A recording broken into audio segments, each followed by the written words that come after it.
Hey, welcome to Integrative Preparedness. I'm Steve Smith.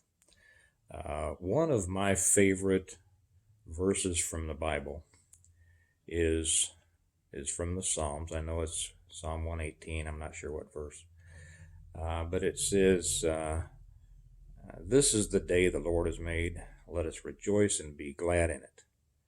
Well, He made this one a rainy day because He knew I needed a rainy day.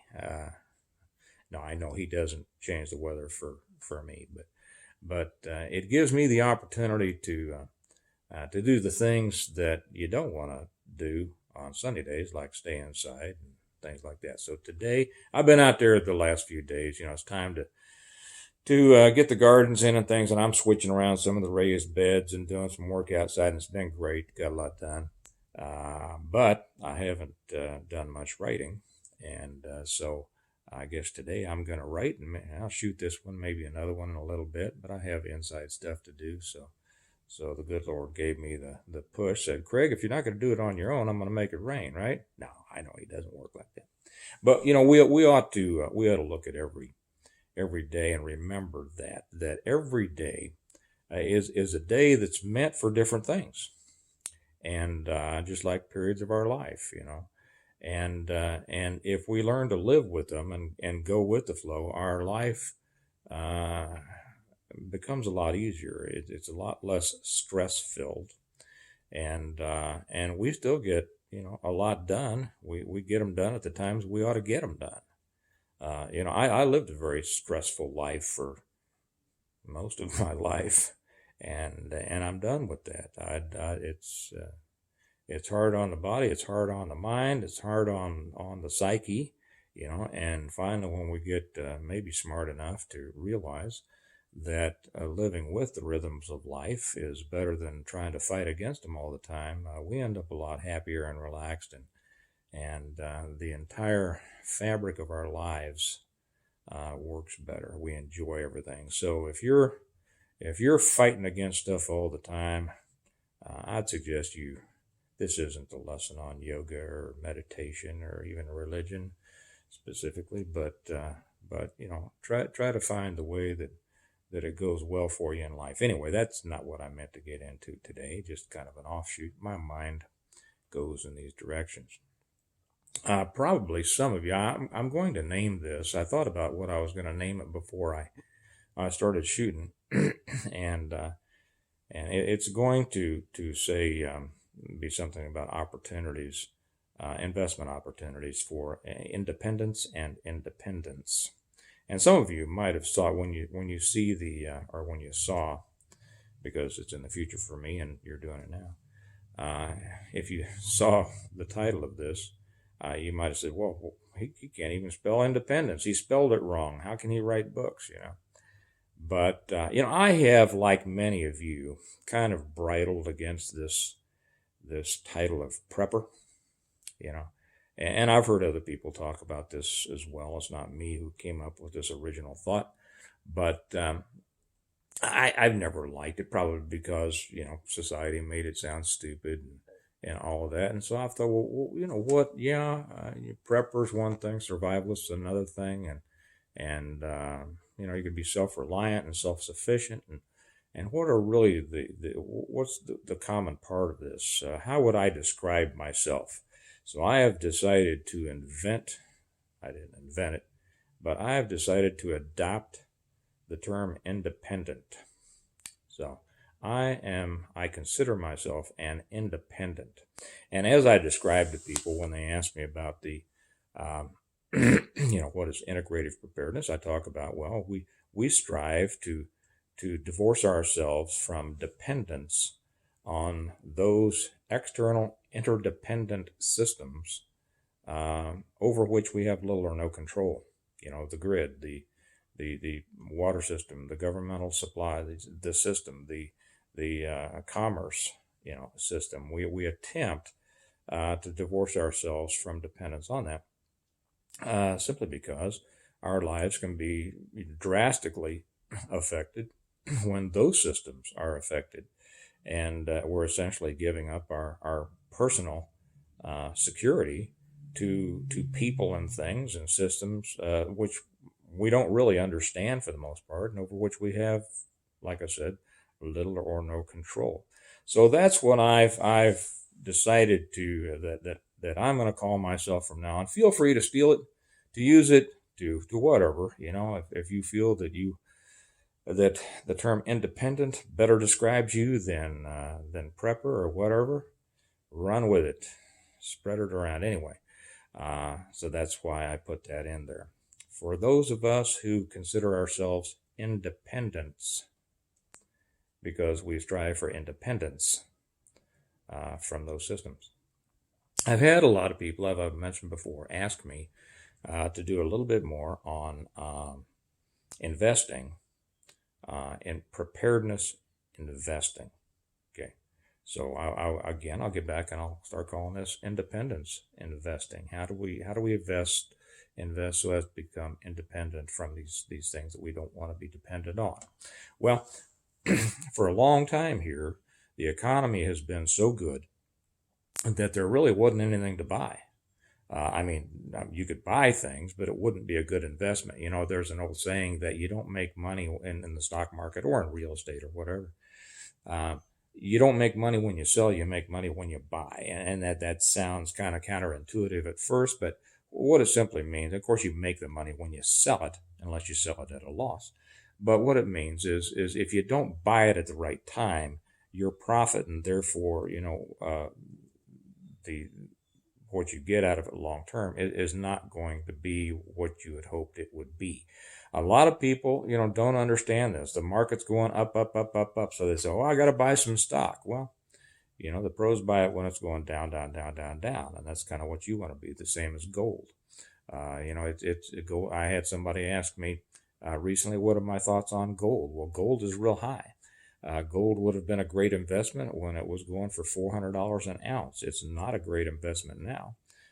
Look at the people that bought it a few years ago when it was selling for a lot more than it is now, and ask them how they feel about their investment in gold, and they'll tell you how much money they've lost on it, and then you'll see, gold is reactive to inflation and deflation and such as. And I'm going to get off of this in just a second. I know this is sounding really dry and complicated and economical and all that. Okay, but I'm going to get back to kind of our kind of stuff, which is normal, real stuff, in just half a second. But just to finish up my thoughts on gold, gold has whatever value to it that somebody will give you for it. There is no, except that gold has always been thought, because of its rarity, to be valuable. If everything went to heck and you come to my house and your kids are starving and you have a bunch of gold but no food, and I've got a bunch of food but no gold, well, guess who's going to end up with all the gold and still have most of the food, right? I mean, are you going to bargain with me when I say, well, this can of corn is going to cost you an ounce of gold? You're going to say, no, I'm not going to do it. No, you're not. You're going to you have gold, and you will give it to me, or whoever has a can of corn or beanie weenie or Progresso soup in order to feed your family. So I am not I've known people who have lost a lot investing in gold. So just my thoughts. So what do we invest in, and when? Okay. The when is coming up, and I've told people for a long time when they ask me about investments, what should I buy?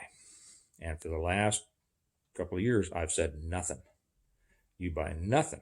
You stack your cash, because the day is coming when all this is going to come down. It always does. It's the economy is cyclical. It goes up, it goes down. It goes up, it goes down. And to make the best of it, it's just a matter of timing and understanding kind of what's going on and understanding the effects of the causes. So I've said, buy nothing, stack your cash, so that when the time comes, you'll have money to buy. Well, it looks like that time is coming. It started.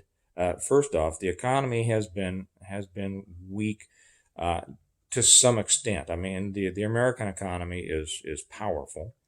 But our government has its hands in it, and the Fed has its hands in it, and they've been pumping billions of dollars. If any of you remember QE, quantitative easing, they have been pumping billions of dollars again into the markets to sustain these markets. The stock market, the real estate market has been booming. I think that's about to stop. Um, and so, for those of you who have been on the ride, who bought it lower, uh, yeah, now's the time to sell. Why is now the time to sell? Well, first off, the coronavirus is sending shockwaves throughout the world. We know our situation and our relationship with China, and goods coming out of China. As these goods stop coming in here, not only are we going to experience shortages for things that we think we need, actually that we want, but we think we need because you should have everything you need. um, as these things stop coming in, it's going to have a rippling effect, a cascading effect through the economy. As stores aren't able to stock, they're going to be laying off workers. There are going to be store closings. It's just going to happen. This is the way things work. I went over to my brother's yesterday, and he runs international export for a large exporter, and he told me Lufthansa has reduced all of their flights by 50%. Cathay Pacific, which is a Chinese airline based out of Hong Kong, has reduced theirs by 90%. He says their exports of especially agricultural products throughout the world, and they do a lot of shipping of agricultural products through Asia and the Middle East and things, has gone down drastically. This is the harbinger of big problems. And so as we see, and this morning I get up, and we've seen the ride that the stock market has been on. It lost a bunch last week, and then people were all happy that it regained 1,000 of the 3,000 points that it had lost one day or in 2 days or whatever. Well, that's not a gain. That's a slight mitigation of a loss, and that's still a loss. Well, this morning I get up and I see that the stock market went down 1,300 points, hit one of the breakers, which means they suspended trading for 15 minutes to kind of give everybody a breath, because a lot of these things are sold automatically. There are programs that are in charge with the big brokerage houses of selling and buying, and even after they resumed trading, it went down more. So I think it's, at the time that I'm doing this, I think the stock market is down 2,500, something like that. Now that we're seeing, and then Saudi Arabia is dumping oil. The price of oil is plummeting all over the world. Now you might think, well, that's good. I'll be able to fill up my car cheaper. Yeah, you will. But the effect on that on the world economy is could be devastating.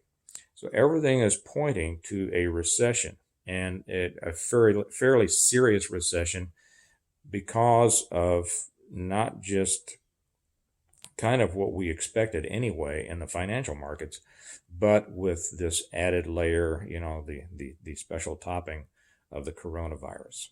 I think we're ready for a big, headed towards a big gully here.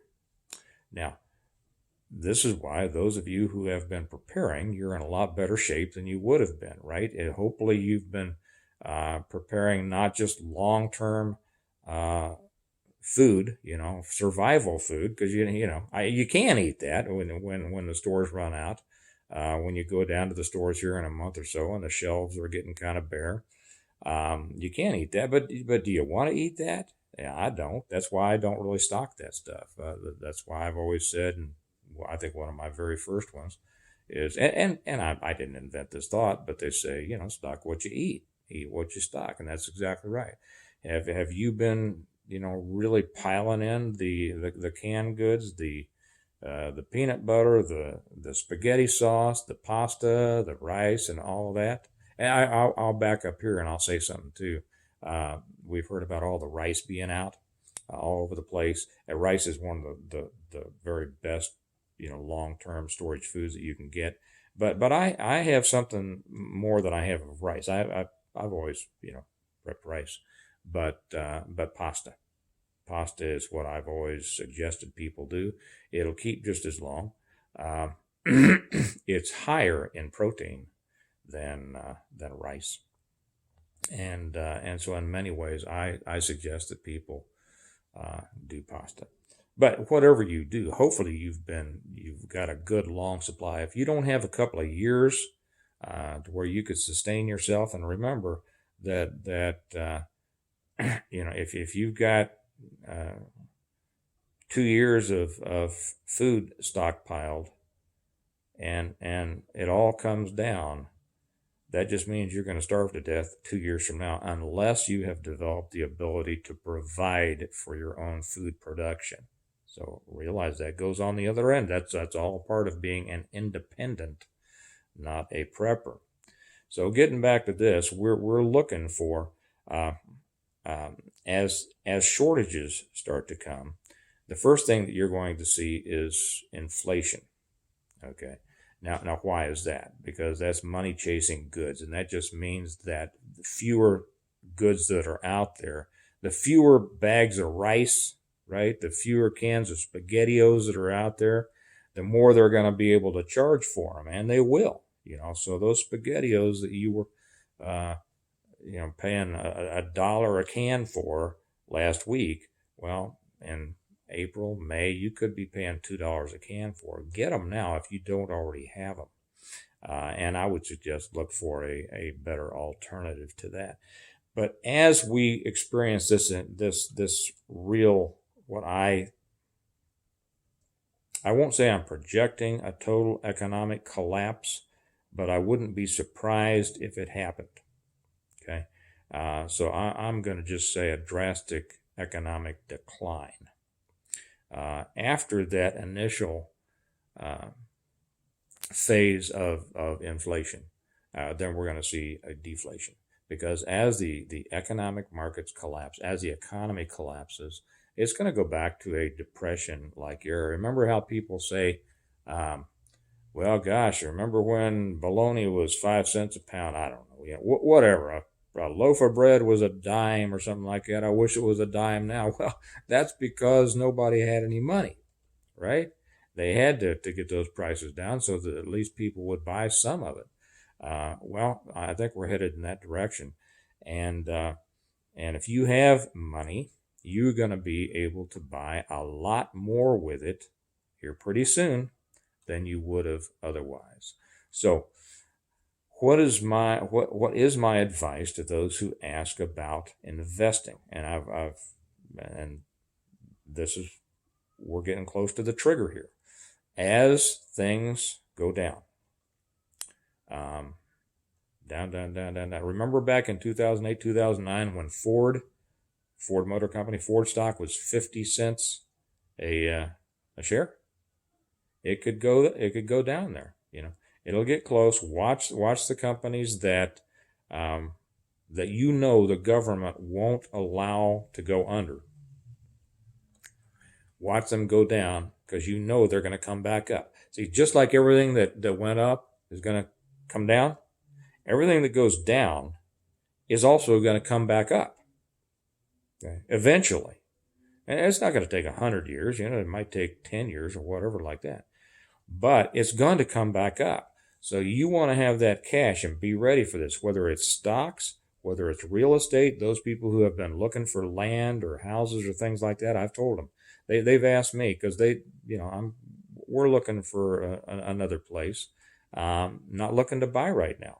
Not looking to buy because the market is high. Sure, I could sell the property that we have now at a high price, but I'm also going to pay top dollar for whatever I'm buying. Okay, and this gets into another aspect of real estate.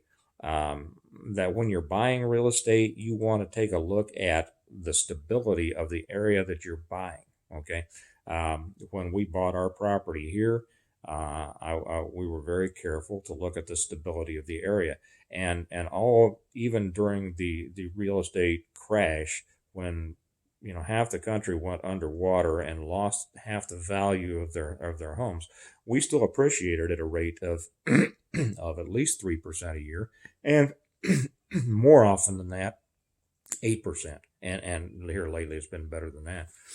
So not all areas are hit the same. Okay, so when you're looking for real estate, whether it's a house or land or whatever, look at land that tends to be stable in that regard, and you'll do a lot better. So the time for your investing is coming. Okay, first off, you should have invested in what you need to eat and what you need to use for what may be in short supply here pretty soon. And it doesn't hurt. Say, even if you've got a bunch, get some more while prices are still stable. Get more canned spaghettios and macaroni and cheese and pasta and rice and spam. Right, I did that for the kids, spam. But whatever you can, toilet paper, cleaning supplies, detergent, just top everything off right now, because you're going to use it, right? You're going to use it, and some people might roll their eyes, but hey, they're not going to be rolling their eyes when they open that can that they want to eat, or open that, thing of peanut butter and jelly that they want to eat. They'll go, oh, well, look, I didn't have to go to the store. I just went in the pantry or down in the basement. So your time is coming. And hold off. Wait, don't buy too soon. Wait for it because this is going to take a long time. This is going to be a process. It would surprise me if the bottom came before a year from now. So just watch. It's probably time to get the sights on the target. Probably not time to put your finger on the trigger quite yet. It will be soon, but then wait. Just like in anything else, it's all about when you take that shot, right? When you pull that trigger. So that's my thoughts on preparedness investment, or investment for independence. The great fortunes were built by buying low, and either selling high or having those assets at a high rate. I'll tell you a couple of other things you can do, because people are going to be selling things, and just because they have hard times. I mean, I hate that people have hard times. It's too bad, but they're going to be selling things for whatever reasons. We have a couple of. I'm not big on, or I don't know anything about art, but we have a picture that I bought up here. Is that the one? Yeah. Kelly loves. What's that guy's name? I don't know. One of you guys will type it out here. You know what I'm talking. There's one of them up here. Is up there. There's another one over there. She had that. She bought that years ago, and I was at an estate sale not long ago. I think I was looking for. I just like to go through those things every now and then, look for old tools and things like that. And it was on the last day. I went on the second day, and they had this picture. And hopefully I'll think of the guy's name before I get off of here. Gosh, I almost had it, but it got out of my head. And that picture was hanging there. It was not a bad price, but I thought, well, those things, and these are a certain edition of his. I'm not sure what, but they are investments. They go up in value because he's dead. I said, well, I'll come back tomorrow. Everything's 50% off the next day. So I went back the next day, and darn if it wasn't still there. It was a good deal the first day, but I tell you what, at 50% off, it was a lot better deal. So, by the time I walked to the car with that in my hand, I had already made a return on my investment of a couple of hundred, maybe more than that, percent. So that's kind of an example of what I say. I saw it when it was already a good deal. But I wait one more day, and then it was a fantastic deal. And that thing's worth a lot more now than it was then. So anyway, the time is coming. I hope you have, saved some stuff up. If you have, you're going to be in real good shape in the next year or so. Wait for it. Be patient. And don't buy it too soon. And several years down the road, you're going to be glad you did. And until then, remember, wash your hands. Don't let this coronavirus, they say it's going to get all of us, but it won't kill all of us.